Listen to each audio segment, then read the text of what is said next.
बुरहान वानी के बारे में हमने सुना है कि सर वो उसकी कोई गर्लफ्रेंड थी, उससे मिलने के लिए जाया करता था, तो उस पे नज़र रखनी शुरू की। बुरहान वानी है, ये कम उम्र का था, 20s में ही था। उसकी लोकेशन कहीं पे पता चला।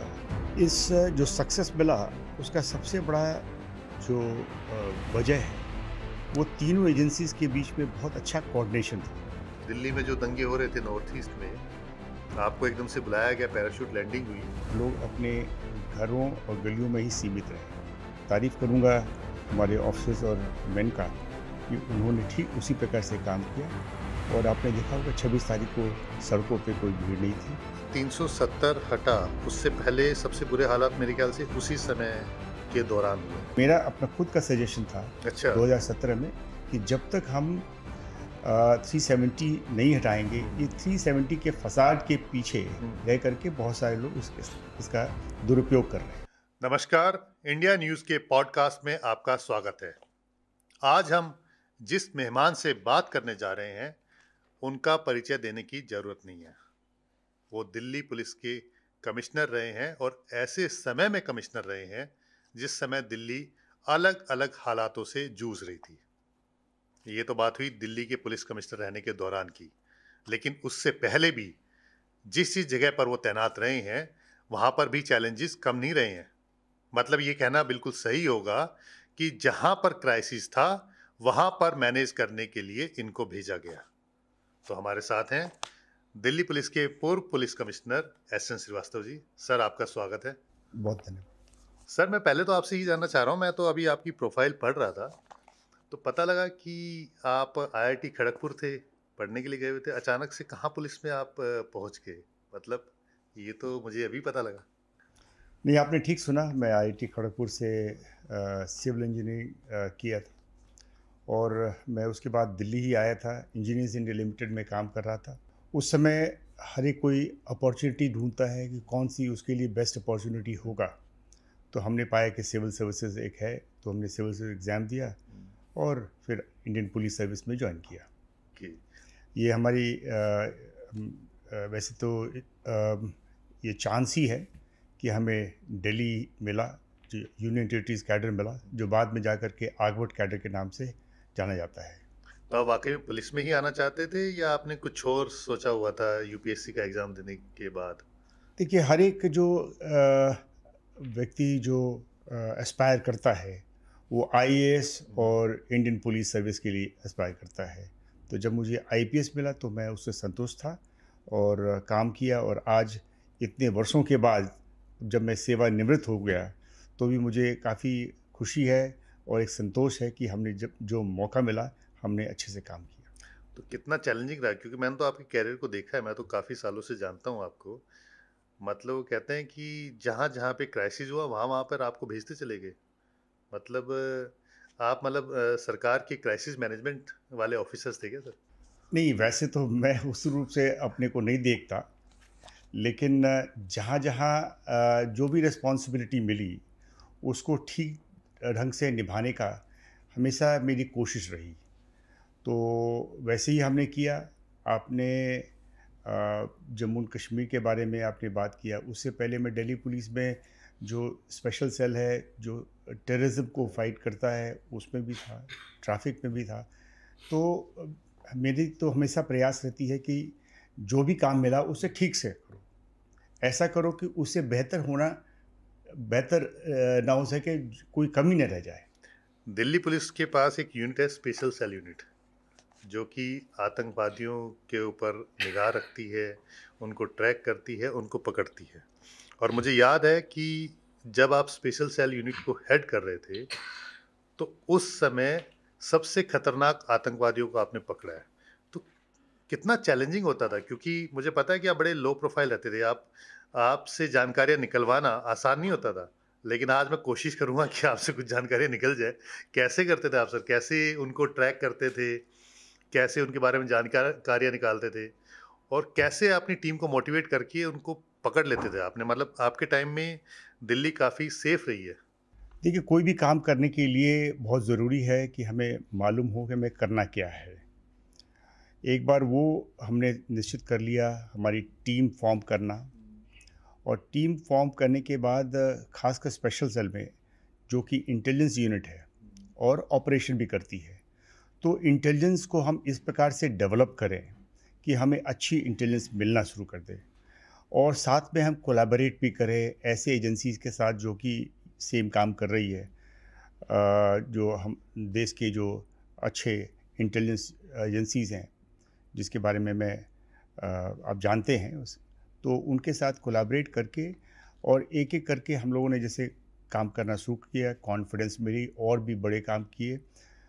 और इन सब से का नतीजा रहा कि इंडियन मुजाहिदीन, जो कि हर साल कई ब्लास्ट करती थी देश के डिफरेंट एरियाज़ में, वो इंडियन मुजाहिदीन के हर एक व्यक्ति पकड़ा गया या वो देश से बाहर हो गया। ये टेररिस्ट जो टेररिस्ट है भाग गया, मुझे पकड़ना है इसको। तो कैसे आपने उसको ट्रैक किया? मतलब कितना चैलेंजिंग था? लोगों को तो ये लगता है ना कि हाँ, पुलिस ने फ़ोन टैप किया और कहीं से इन्फो मिली और पकड़ लिया जा कर के। जबकि मुझे पता है कि आप किस तरह से आप अपना जो है कॉन्टैक्ट्स रखते थे, वहाँ से इन्फॉर्मेशंस लेते थे। कुछ हमारे पड़ोसी देश में हैं जो नेपाल तक चले जाते थे, वहाँ छिप के रहते थे। लेकिन इन्फॉर्मेशन निकालना, फिर उनको पकड़ के लेके आना, उनको एल्यूर करके इंडियन बॉर्डर पर लेके आना, तो किस तरह से ये काम किया आपने? देखिए, हमने जो भी काम किया वो देश के हित में काम किया और कानून के दायरे में रह कर के काम किया। इसमें जो भी हमारे सोर्सेस थे, जो सोर्स जानते हों या न जानते हों कि वो किससे वो डील कर रहे हैं, उनको काफ़ी लंबे समय तक कल्टीवेट करता गया। उनको जानकारियाँ थी, और जब एक कॉन्फिडेंस उनको डेवलप हो गया हमारे ऊपर कि इनसे हम अपनी जो भी दिक्कतें हैं उन बता सकते हैं और इनसे अपनी जो चीज़ें हैं उन शेयर कर सकते हैं, तो उसके बाद हमारे को इन्फॉर्मेशन मिलता गया। तो इसमें बहुत ज़रूरी है कि पेशेंस के साथ लंबे दौर तक चलना चाहिए, और उनके साथ उनको जो कुछ भी ये भरोसा दिलाएं कि हम उनके साथ हैं। और जब आपको सब इन्फॉर्मेशन फिर मिलना शुरू हो गया, ये तो ह्यूमन इंटेलिजेंस की बात है। उसी प्रकार से जो टेक्निकल इंटेलिजेंस है, जो फ़ोन टैपिंग वगैरह जो है, वो तो कोई भी टेररिस्ट फ़ोन पे बात करता नहीं है। आजकल कई सारे सोर्स तरीके हैं बात करने का।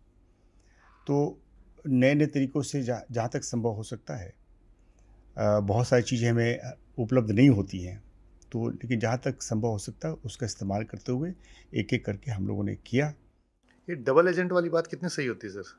कि वो आपके लिए भी मुखबरी कर रहा है, उसके लिए भी कर रहा है। हाँ, ऐसा ऐसा बहुत होता है कि हमारे लिए भी मुखबरी करता है, लेकिन ऐसे इंस्टेंसेस बहुत कम मिले। कोई आया आपकी कैरियर के दौरान कि डबल एजेंट ये तो हमें भी पागल बना रहा है, उधर भी पागल बना रहा है, तो उसको उसको ट्रैक करके फिर आपने उसको निकाला, उससे अपनी इन्फॉर्मेशन ली और उसको आउट किया, ऐसा कोई आया आपके? ऐसे डबल एजेंट्स हमने जो देखा, अ, उसका एक तो मैं डिस्क्लोज़ नहीं करना चाहूँगा आइडेंटिटी, लेकिन किसी ऑपरेशन में हमने पाया कि ये व्यक्ति सब कुछ सही नहीं कहता है। तो धीरे-धीरे उसको अपनी चीज़ों से निकाल लिया, भले ही उसको रखा, लेकिन उसको उस पे भरोसा करना कम किया। भरोसा करना छोड़ दिया, और उसकी जो भी चीज़ कहता था तो उसको बड़े वेरिफ़िकेशंस के बाद हम लोग आगे बढ़ते थे। ऐसा होता है कि भी डबल एजेंट का आपको पता तो लग गया, तो अब पता लग गया तो उसको बता दिया अब हमारे लिए ही काम कर, और अपना काम निकलवा कर के उसको आउट किया। जैसे फ़िल्मों में हम देखते रहते हैं कई बार। अभी हाल में एक फ़िल्म आई थी, उसमें भी डबल एजेंट था, तो इधर की इन्फॉर्मेशन उधर दे रहा था, उधर की इधर दे रहा था। पता लग गया तो उससे इन्फॉर्मेशन पास ऑन करवाई और उसको साइड में कर दिया। इस तरह की कुछ इंसिडेंट? देखिए, जो भी सोर्सेस होते हैं, वो कहीं न कहीं उस ग्रुप से जुड़ा हुआ होता है। तो एक तो उसका एजेंट तो है ही, ना हमारा एजेंट कब बनेगा? हाँ, हमारा एजेंट तब बनेगा जब हमसे उसको कुछ फ़ायदा होना है। हाँ।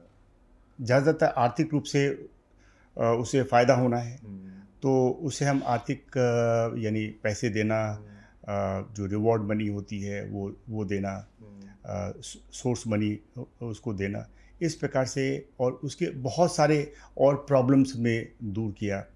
फॉर एग्ज़ाम्पल, को मैं इतना तो बता ही सकता हूँ कि हमारी एक टेररिस्ट ग्रुप से बातचीत हो रही थी, जब काफ़ी कॉन्फिडेंस में आ गए और उनके जो परिवार वाले या उनके जो ग्रुप के जो मेंबर्स थे उनको कहीं छिपाना था, तो हमने उनको परिवार वाले को पैसे भी दिए अच्छा।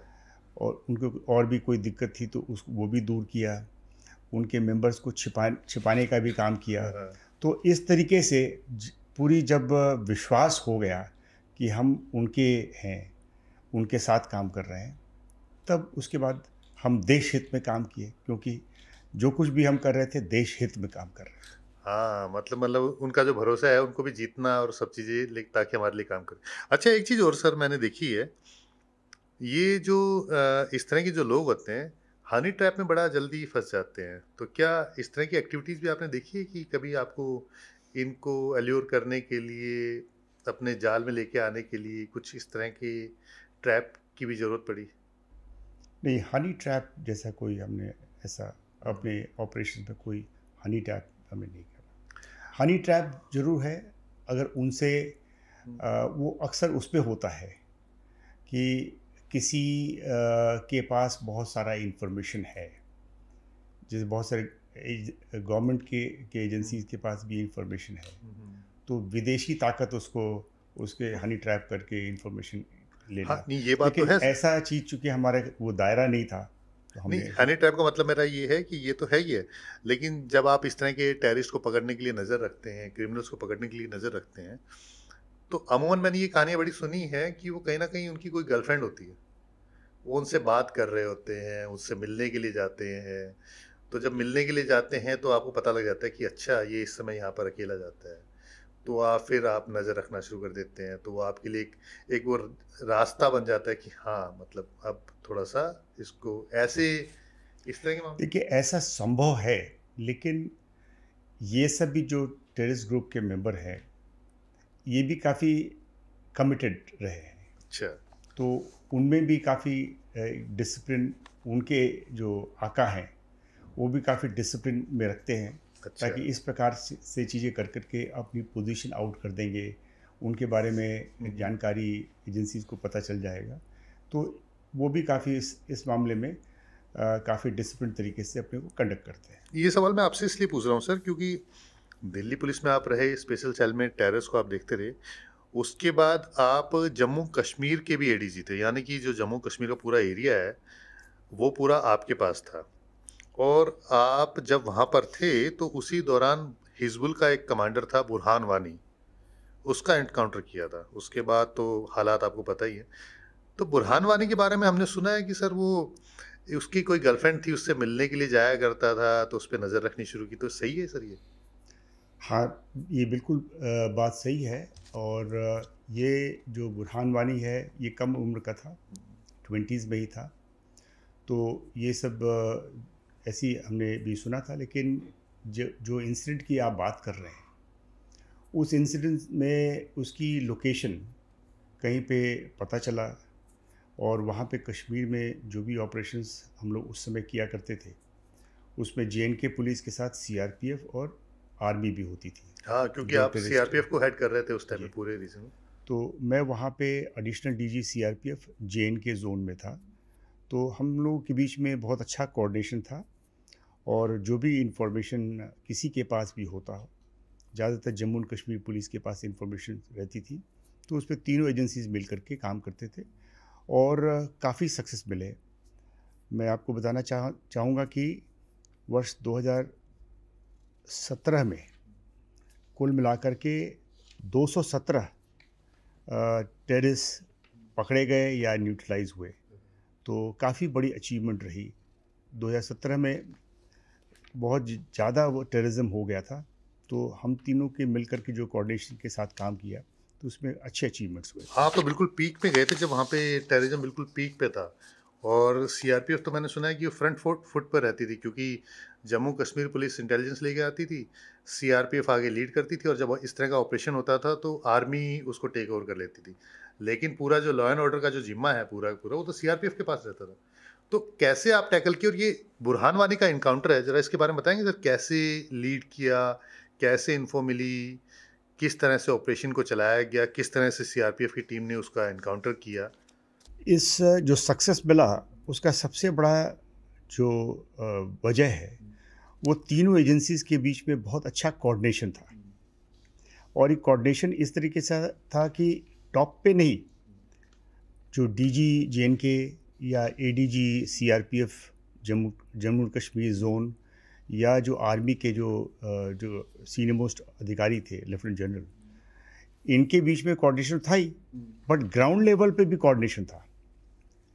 तो बहुत सारी जो इन्फॉर्मेशन मिलती थी तो वो नीचे लेवल पे भी आपस में वो शेयर करके उनके बीच में टाइप था कि कौन सी इस एरिया में कौन से सीआरपीएफ की यूनिट है, जम्मू एंड कश्मीर पुलिस की कौन से ऑफिसर हैं और आर्मी के कौन से, तो आपस में कोऑर्डिनेशन से और वे लोग काम कर लेते थे और सीनियर इंफॉर्मेशन को अपने तरीके से वो बताया भी करते थे। पर बड़ा डिफिकल्ट हो जाता हो सर, मतलब उस समय, मतलब एक तरफ आप एनकाउंटर चल रहा है, बुरहान वानी तो बड़ा नाम था उस समय, क्योंकि उसके बाद तो पूरी जो कश्मीर वैली है वो तो अनरेस्ट पे चली गई थी, पत्थरबाजी हो रही